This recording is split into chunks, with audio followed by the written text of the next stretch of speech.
Bismillahirrahmanirrahim. Assalamualaikum warahmatullahi wabarakatuh. Astaghfirullahaladzim. Astaghfirullahaladzim. Astaghfirullahaladzim. Astaghfirullahaladzim. Astaghfirullahaladzim. Astaghfirullahaladzim. Astaghfirullah fahya bihil ardu ba'da mautiha. Wassalatu wassalamu ala sayyidina Muhammadir Rasulillah wa ala alihi wa sahbihi wa mawalah. Ashhadu an la ilaha illallah wahdahu la sharika lah wa ashhadu anna sayyidana Muhammadan abduhu wa rasuluh la nabiyya ba'dah. Amma ba'du فيا عباد الله أوصيكم ونفسي بتقوى الله فقد فاز المتقون اتقوا الله حق تقاته ولا تموتن إلا وأنتم مسلمون. فقال الله تعالى فقلت استغفروا ربكم إنه كان غفارا يرسل السماء عليكم مدرارا ويمددكم بأموال وبنين ويجعل لكم جنات ويجعل لكم أنهارا. معاشر المسلمين والمسلمات رحمكم الله. Alhamdulillahirabbil alamin. Segala puji bagi Allah yang dengan kasih sayangnya kita masih dikaruniai umur panjang dan bisa menikmati karunia hidup di muka bumi ini. Hari ini kita berkumpul dalam kebersamaan, bermunajat, mengetuk pintu langit, mengharapkan keberkahan turunnya hujan untuk keberlanjutan kehidupan kita di bumi ini. Bumi telah memberikan kita tempat untuk hidup, untuk tumbuh, untuk berbagi kenikmatan dari Allah. Dalam keadaan suka maupun duka, kita tetap harus bersyukur kepadanya sebagai sebuah kesadaran bahwa semua yang terjadi di muka bumi ini adalah takdir dan kehendaknya.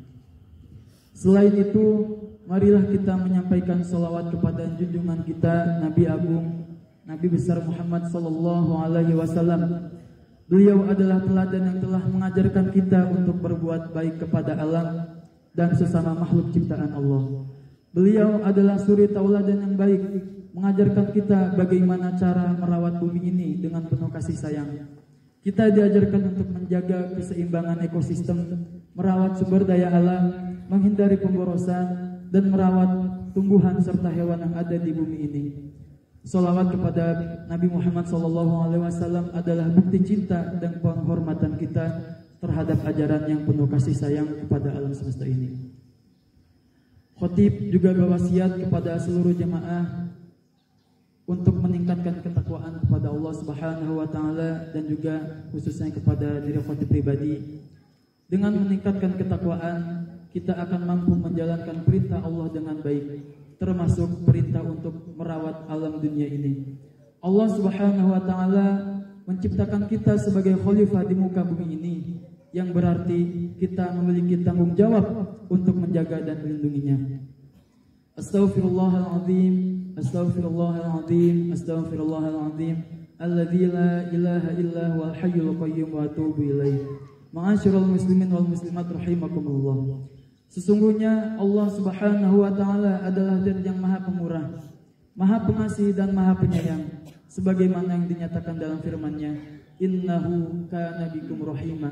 Sesungguhnya Allah Maha Penyayang terhadap kalian.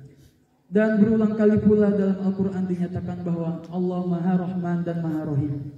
Ini semua adalah garansi dari Allah bahwa Allah akan memberikan aneka nikmat kepada para hamba yang dikehendakinya dengan berbagai kenikmatan yang tak mungkin bisa kita hitung jumlahnya. Wa in ta'uddu ni'matallahi la tuhsuha. Kalau kalian menghitung nikmat Allah, maka kalian tidak akan mungkin mampu menghitung-hitungnya.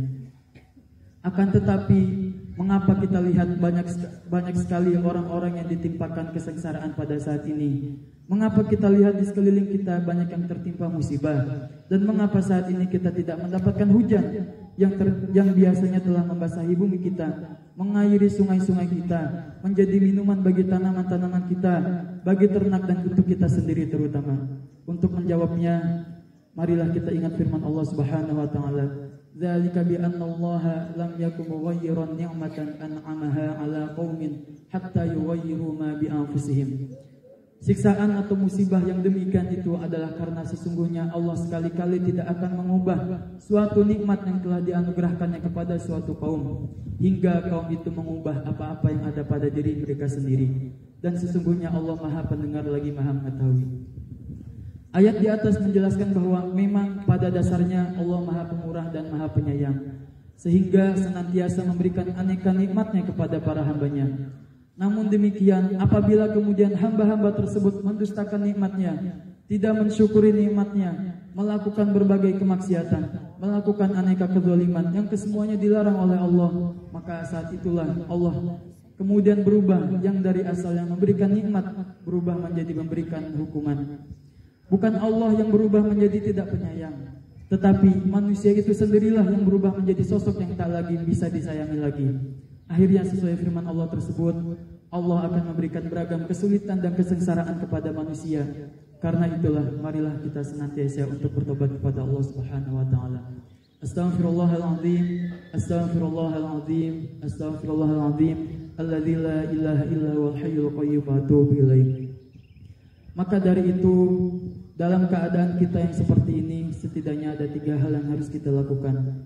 Yang pertama adalah memperbanyak taubat, beristighfar, memohon ampun kepada Allah Subhanahu wa taala atas segala kehilafan dan dosa yang kita perbuat. Faqultu astaghfiru rabbakum innahu kana ghaffara yursilis samaa'a 'alaikum midrara wa yumdidukum bi amwali wa banina wa yaj'al lakum jannati wa yaj'al lakum anhara.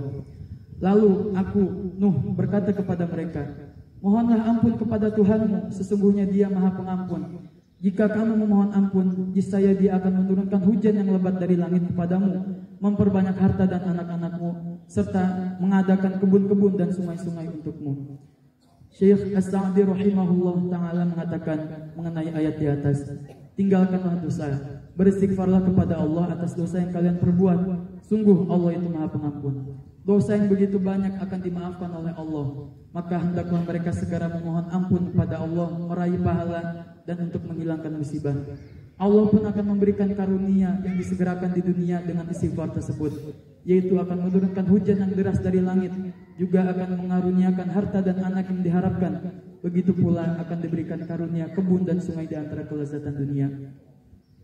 Terdapat sebuah asar dari Hasan Al-Basri rahimahullah ta'ala yang menunjukkan bagaimana faedah istighfar yang luar biasa tersebut. Diceritakan bahwa sesungguhnya seseorang pernah mengadukan kepada Al-Hasan tentang musim kemarau yang terjadi. Lalu Al-Hasan menasihatkan, beristighfarlah, mohonlah ampun kepada Allah. Kemudian ada orang lain lagi mengadu kepada beliau tentang kemiskinannya. Lalu Imam Al-Hasan menasihatkan pula, beristighfarlah, memohonlah ampun kepada Allah. Kemudian ada orang lain lagi mengadu kepada beliau tentang kekeringan pada lahan kebunnya. Lalu Imam Al-Hasan Basri menasihatkan, beristighfarlah, mohonlah ampun kepada Allah. Kemudian orang lain mengadu lagi kepada beliau karena sampai waktu itu belum memiliki anak. Lalu Imam Al-Hasan menasihatkan, beristighfarlah, memohon ampun kepada Allah. Yang kedua adalah bersedekah serta mengeluarkan zakat. Nabi Muhammad SAW bersabda, wahai kaum muhajirin, ada 5 perkara di mana jika telah terjadi menimpa kalian maka tidak akan lagi ada kebaikan pada diri kalian. Dan aku berlindung kepada Allah Subhanahu wa taala agar kalian tidak menemui zaman itu. Di antara 5 hal itu adalah, dan tidaklah mereka menahan zakat, sedekah mereka, melainkan ditahan juga air hujan dari langit untuk mereka. Jika seandainya bukan karena binatang yang hidup di muka bumi ini, niscaya tidak akan diturunkan hujan. Riwayat Ibnu Majah. Dalam hadis ini disebutkan bahwa orang-orang yang tidak bersedekah, tidak mengeluarkan zakat menjadi salah satu penyebab air ditahan, air hujan ditahan untuk turun. Artinya kemaksiatan yang kita lakukan berupa menahan hak-hak kaum fakir miskin akan berbalik pula efek buruknya pada masyarakat itu sendiri. Ketika kita tak lagi peduli kepada orang sekitar, maka Allah juga tak akan peduli lagi dengan kita. Sebagaimana dengan suatu hadis disebutkan, Wallahu fi aunil 'abdi ma kana al-'abdu fi auni akhihi. Allah akan selalu menolong seorang hamba selama hamba tersebut menolong saudara-saudaranya. Karena itulah mari kita tunaikan kewajiban sedekah kita, kewajiban zakat kita, kewajiban harta-harta kita, karena di antara harta-harta kita terdapat hak orang lain. Kita tingkatkan kadar sedekah kita saling bantu meringankan beban-beban orang-orang yang tidak mampu. Dengan begitu kita bisa berharap agar kemarau ini terangkat dan hujan segera turun kembali. Yang terakhir, yang ketiga adalah keluar dari kezaliman dengan cara berbuat atau berhenti dari berbuat maksiat.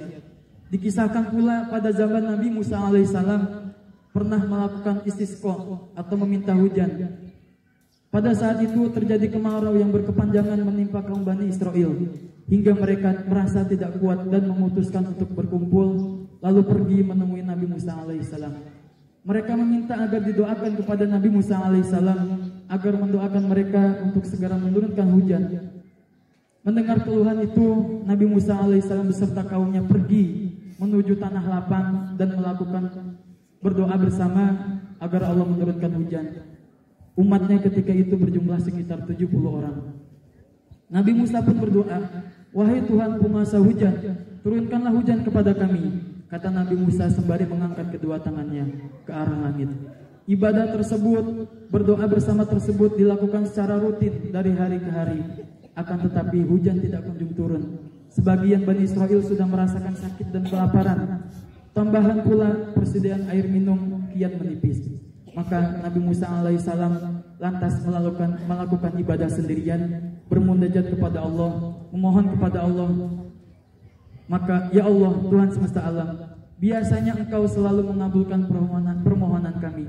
Mengapa kali ini hujan tidak kunjung turun? Allah menjawab, "Wahai Musa, hujan tidak turun kepada kalian karena ada satu orang di antara Bani Israel yang bermaksiat kepadaku selama 40 tahun. Karena keburukan maksiatnya itu, aku mengharamkan hujan dari langit untuk kalian semua." Kemudian Nabi Musa alaihissalam menyampaikan hasil munajatnya kepada kaumnya dengan mengatakan, "Wahai saudara-saudaraku Bani Israel, demi Allah, aku bersumpah bahwa di antara kita ada seorang yang bermaksiat kepada Allah selama 40 tahun. Akibat perbuatannya itu, Allah tidak menurunkan hujan untuk kita semua. Hanya kesalahan satu orang yang bermaksiat kepada Allah, maka akibatnya akan dirasakan oleh seluruhnya, semuanya, tidak hanya orang itu saja." Maka sang pelaku ini sadar bahwa dirinya sudah biasa melanggar perintah Allah dan Rasulullah selama 40 tahun. Akan tetapi ia sangat malu untuk mengakuinya kepada Nabi Musa dan kepada kaumnya Nabi Bani Israel.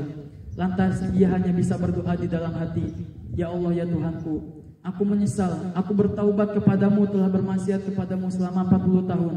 Aku sungguh-sungguh memohon kiranya Engkau menutupi aibku. Jika sekarang aku pergi mengumumkan bahwa akulah pelakunya, aku pasti akan dilecehkan dan dipermalukan kaumku. Aku berjanji dalam diriku pribadi, aku tidak akan mengulangi perbuatanku lagi. Ya Allah, terimalah tobatku." Tiba-tiba seketika turunlah hujan saat itu juga. Seluruh Bani Israel terkejut dan melonjak gembira.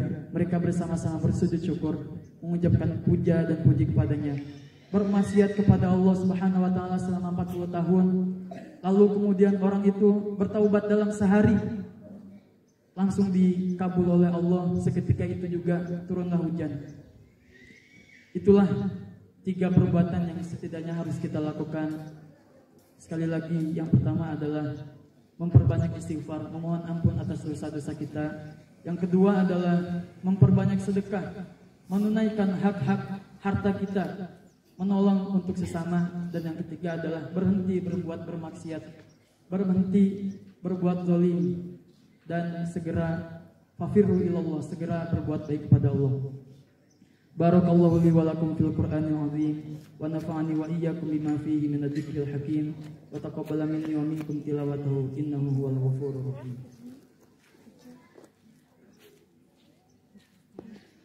Astaghfirullahal azim, astaghfirullahal azim, astaghfirullahal azim, astaghfirullahal azim, astaghfirullahal azim, astaghfirullahal azim, astaghfirullahal azim, alladzi la ilaha illa huwal hayyul qayyum wa atubu ilaih. Alhamdulillahi ala ihsanihi wa syukru lahu ala taufiqihi wa imtinanihi. Wa ashhadu an la ilaha illallah wahdahu la syarikalah. Wa ashhadu anna sayyidina Muhammadan abduhu wa rasuluh ad-da'i ila ridwani. Allahumma salli ala sayyidina Muhammad wa ala alihi wa ashabihi wa sallim tasliman katsiran amma ba'du. Fa ya ayyuhan nas ittaqullah fima amar wa antahu amma naha wa alamu anna Allah amarakum bi amrin bada'a fihi bi nafsihi wa sana bi malaikatihi bi qudsihi wa qala Allah ta'ala inna Allah wa malaikatahu yusalluna 'alan nabi ya ayyuhalladzina amanu sallu 'alaihi wa sallimu taslima.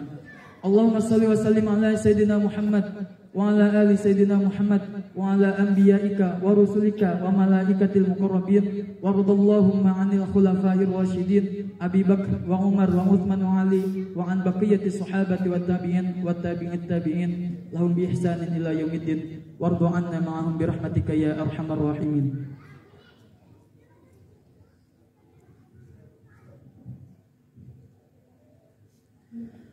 Allahumma ja'alha suqya rahmatin wa la taj'alha suqya 'adzabin wa la mahqin wa la bala'in wa la hadmin wa la gharqin. Allahumma 'ala zirabi wal akami wa manabiti syajari wa butunil awdiyati. Allahumma hawalaina wa la 'alaina. Allahumma asqina ghaithan mughithan mari'an sahan 'amman ghadaqan tabaqan mujallilan daiman ila yaumiddin. Allahumma asqinal ghaitha wa la taj'alna minal qanitin. Allahumma inna bil ibadi wal biladi minal juhdi wal ju'i wadh-dhanki ma la tashku illa ilaik. Allahumma anbit lana az-zar'a wa adir lana ad-dar'a wa anzil 'alaina min barakatis sama' wa anbit lana min barakatil ardi wakshif 'anna minal bala' ma la yakshifuhu ghairuk.